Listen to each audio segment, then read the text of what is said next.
சேப்பக்கிழங்கு roast எத்தனை பேருக்கு பிடிக்காமல் இருக்கும்? ஏன்னா அது வலுவலுன்னு இருக்கிறதுனால ஒரு சில பேர்லாம் லைக் பண்ண மாட்டாங்க. பட் இந்த மாதிரி பண்ணி பாருங்கள், அடுத்த தடவை உங்கள் வீட்லேயே இந்த மாதிரி டெய்லி பண்ணு அப்படின்ற மாதிரி சொல்லுவாங்க. சேப்பக்கிழங்கு நல்லா 2 விசில் விட்டு எடுத்துக்கோங்க. அதை நல்லா தோல் உரிச்சிட்டு 4 கட் பண்ணிவிட்டு நல்லா டீப் ஃப்ரை பண்ணிடலாம். இந்த மாதிரி பண்ணுறதுனால அந்த வலுவலுப்பு தன்மையை எடுத்துகிட்டு நல்லா கொஞ்சம் நல்லா கிறிஸ்பியாக இருக்கும். ஒரு கடாயில் சோம்பு, கல்பாச்சி, வெங்காயம் போட்டு நல்லா வதக்கிக்கோங்க.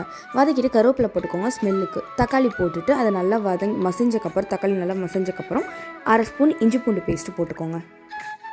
1 ஸ்பூன் வெறும் மிளகாத்தூள், 1/2 ஸ்பூன் பெப்பர், 1 ஸ்பூன் சோம்பு பவுட்ரு பண்ணி வச்சுக்கோங்க. அதுக்கப்புறம் லைட்டாக கரம் மசாலா போட்டுக்கோங்க.